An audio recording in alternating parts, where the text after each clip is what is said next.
এখানে নিসা শব্দটি স্পষ্ট চলে এসেছে। রাসূলুল্লাহ সাল্লাল্লাহু আলাইহি ওয়াসাল্লাম নিষেধ করেছেন নারীদের সাথে মুতআ করতে, মানে ক্ষণস্থায়ী বিবাহ করতে নিষেধ করেছেন। ও আন আকলিল হমরিল আহলিয়াতি, এবং পালিত ঘরের গাধার গোস্ত খেতে।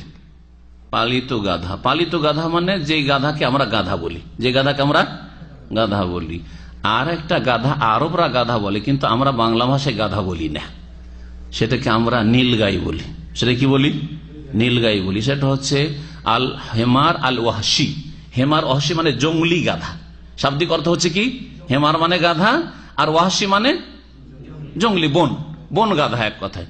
তো বন গাধা যদি বলা হয় তো আমাদের দেশের মানুষ বুঝবে না, কিন্তু আরব বুঝবে যে বন গাধা মানে নীলগাই। তো নীলগাই খাওয়া জায়েজ আছে, নীলগাই খাওয়া জায়েজ রয়েছে। নবী করিম সাল্লাল্লাহু আলাইহি ওয়াসাল্লাম বলেছেন। এই হাদিসের অনুবাদ করতে গিয়ে অনেক অনুবাদকরা রয়েছে যারা অনুবাদের হক আদায় করতে জানে না। আরবি ভাষার সাথে এমন করে বাংলা ভাষা মিলিয়ে বলতে, যাতে বাঙালি অর্থটা পড়লে বুঝে। অর্থ করেছে কোন একটি কিতাবে হাদিসের তর্জমা করতে গিয়ে বলছে যে জঙ্গলি গাধা রাসূলুল্লাহ সাল্লাল্লাহু আলাইহি ওয়াসাল্লাম খাওয়ার অনুমতি দিয়েছেন, বা বন গাধা। তো জঙ্গলি গাধা মানে তাহলে গাধা খাওয়া জায়েজ? কত লোক যে এসে প্রশ্ন করে ওই সব তর্জমা, হাদিসের তর্জমা পড়ে, যে জঙ্গলি গাধা খাওয়া জায়েজ। একটা কিতাব পড়েছি গাধা খাওয়া জায়েজ না, গাধা খাওয়া হারাম। যেই গাধা বাংলা ভাষায় গাধা বলা হয় সেই গাধা খাওয়া হারাম।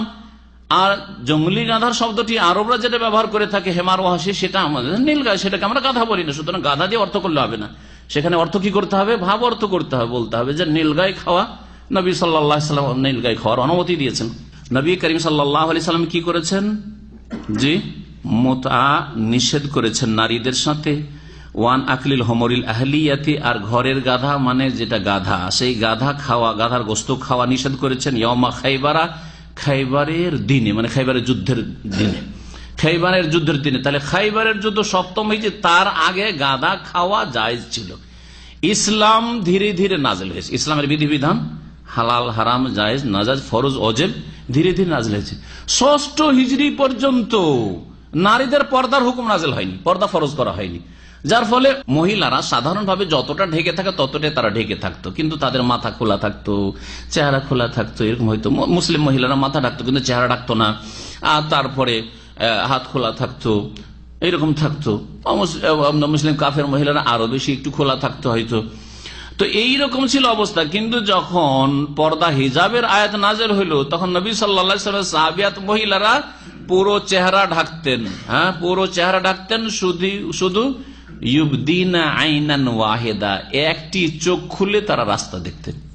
ঘুমটা টেনে, আমাদের দেশের আগের দাদি নানি যুগে মোটা মোটা বড় বড় লম্বা চাদর, তখন এইসব পাতলা বোরখার নেকাব টেকাব ছিল না, কিন্তু তখন বড় চাদর দিয়ে জড়িয়ে থাকতো, আর এই ঘুমটা টেনে লম্বা করে টেনে দিত, আর একটু কাঁথুয়ে হাঁটতো, আর একটা চোখ খুলে দেখতো। যারা একটু বয়স্ক মানুষ তারা দেখেছেন, হয়তো দেখেছেন এরকম চাদরগুলি।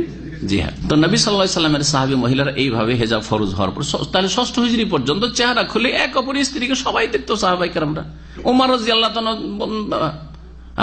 এটাকে পছন্দ করছিলেন যে সবাই দেখছে এক অপরের স্ত্রীকে। আল্লাহ যদি হেজাবের আয়াত নাজিল করতো, চেহারা ঢাকার বিধানটা নাজিল করতো ইত্যাদি, তো এই আশা করতেন, তো আল্লাহ পাক ওই আয়াত নাজিল করে দিলেন হেজাবের। বলছিলাম দিন ইসলামের বিধিবিধানগুলি একদিনই সবগুলো নাজিল হয়নি, এক বছরই নাজিল হয়নি, ধীরে ধীরে ধীরে নাজিল হয়েছে। ইসলামের প্রথম যুগে এই ক্ষণস্থায়ী বিবাহ করা জায়েজ ছিল। সপ্তম হিজরিতে তাহলে কি করা হয়? খাইবারের বছরে প্রথম হারাম, খাইবারের যুদ্ধের সময় নবী সাল্লাল্লাহু আলাইহি ওয়াসাল্লাম হারাম ঘোষণা করলেন। আগের হাদিস